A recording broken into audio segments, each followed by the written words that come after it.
Assalamualaikum warahmatullahi wabarakatuh.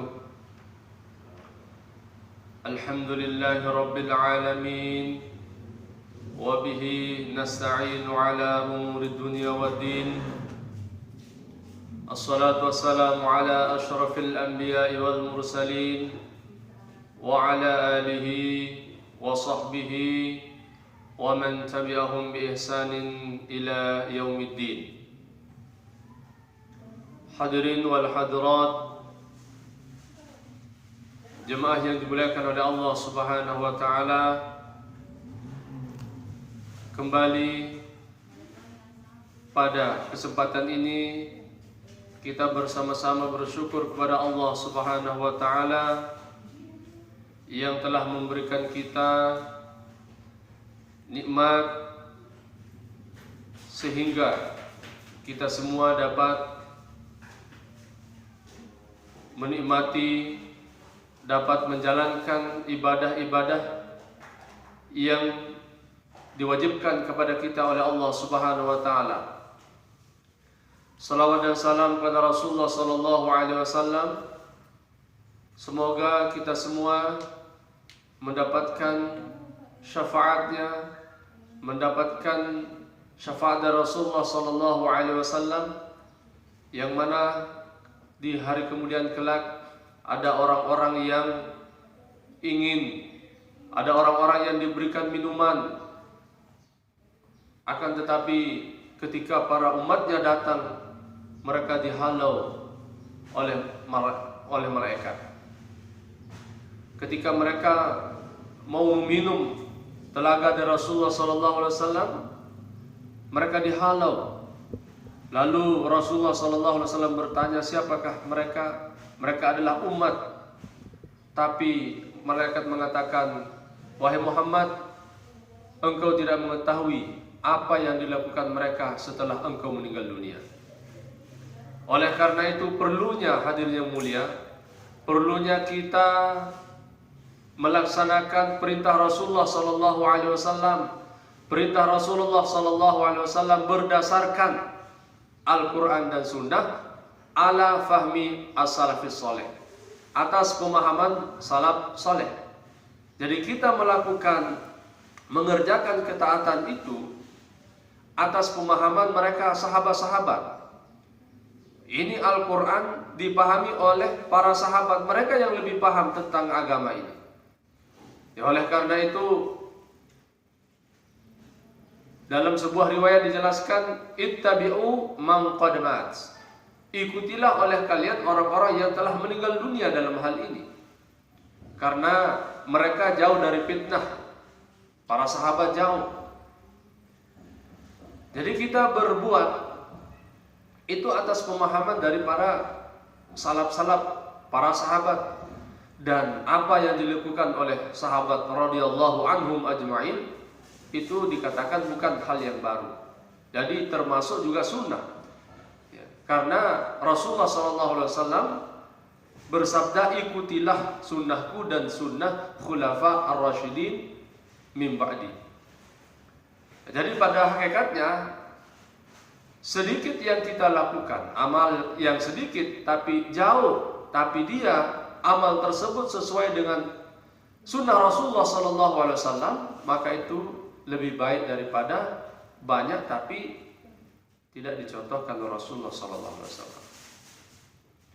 Jadi ketika kita melakukan sebuah ketaatan agar bernilai ibadah, maka hendaklah kita berniat mengikuti perintah Rasulullah SAW, mengikuti perintah Allah, kemudian mengikuti perintah Rasulullah, kemudian agar kita mendapatkan pahala ridha Allah SWT, maka amalan tersebut akan bernilai begitu besar di sisi Allah SWT, karena kita melakukannya atas dasar keikhlasan, atas dasar perintah Allah, atas dasar agar kita diridhai oleh Allah SWT.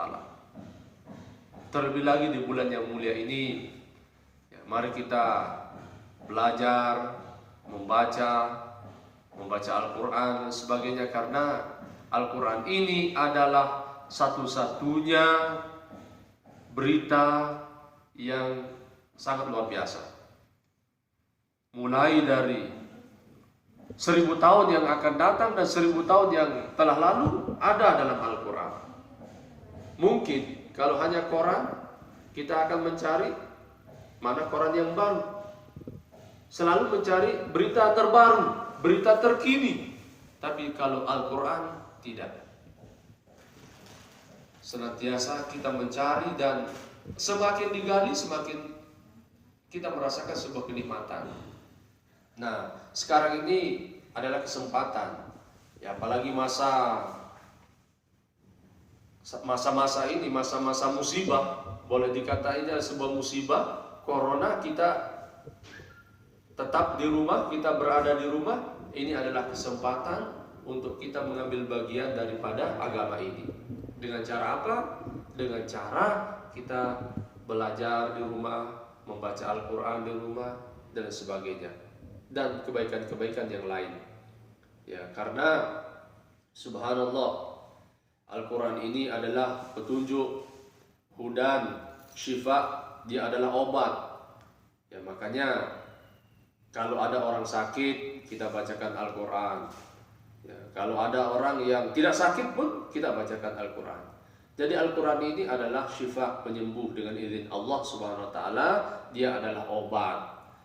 Dan Al-Quran ini untuk orang sehat dan untuk orang sakit.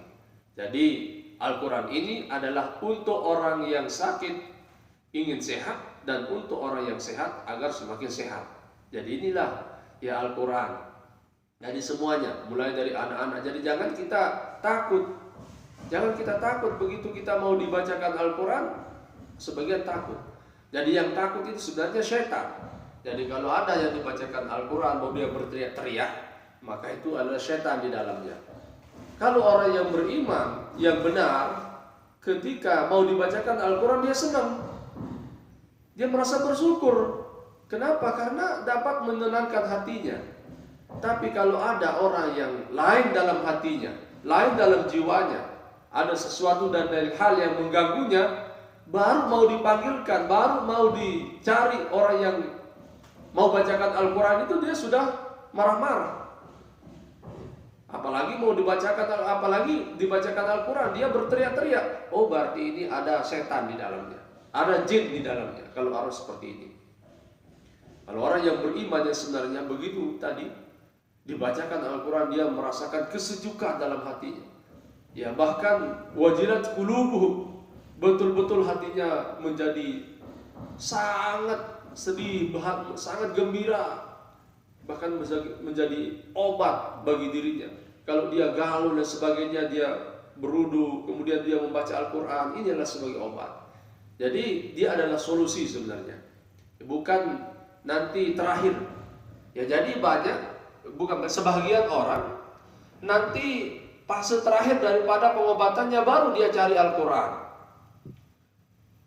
Ya, jadi ketika sudah dia datang berobat ke dokter, sudah dia datang berobat ke tabib, sudah dia berobat semuanya, baru dia panggil, coba saya sudah berobat kiri kanan habis puluhan juta, coba panggilkan saya ustaz dulu.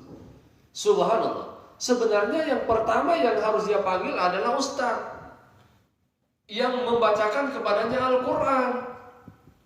Sudah kiri kanan dan sebagainya, kemudian firman Allah dia terakhir. Jadi orang yang tipe manusia yang baik adalah begitu dia sakit, dia memohon kepada Allah kesembuhan, baik melalui Al-Quran dibacakan. Nah, nanti kalau mungkin sudah tidak kurang perubahannya, baru yang pertama adalah itu tadi Al-Quran.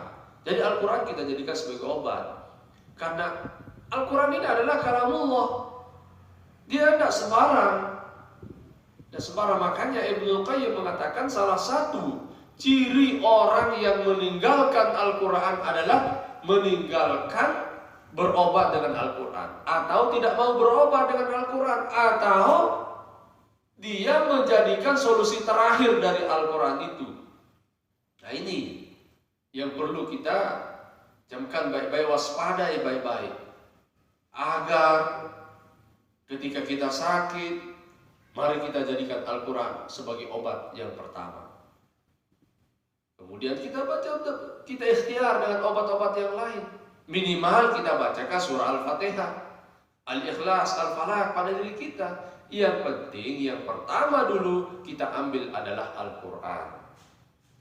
Kalamullah, firman-Nya Allah SWT yang kita pakai untuk berobat. Karena dia adalah penyembuh, biiznillah. Penyembuh, syifa, obat. Dia adalah obat. Obat dari segala penyakit. Ya, makanya kalau di Timur Tengah itu baik kanker dan sebagainya, obat penyakit-penyakit berat itu dia dibacakan Al-Quran. Dia dibacakan Al-Quran. Ya, kita jarang kita pakai. Oleh karena itu kesempatan di bulan yang mulia ini, mari kita menjadikan dia sebagai pelajaran bulan ini, agar kita menjadikan Al-Quran itu sebagai obat. Ya, oleh karena itu kami ingatkan kembali kepada saudara-saudara kita, ya, agar senantiasa menjadikan kita kembali kepada kedokteran Islam, yaitu menjadikan Al-Quran dan yang dihalalkan oleh Allah SWT sebagai obat. Mungkin inilah yang bisa kami sampaikan. Semoga ada manfaatnya bagi kita semua. Subhanakallahumma wa bihamdika asyhadu an la ilaha illa anta astaghfiruka wa atubu ilaika. Wassalamualaikum warahmatullahi wabarakatuh.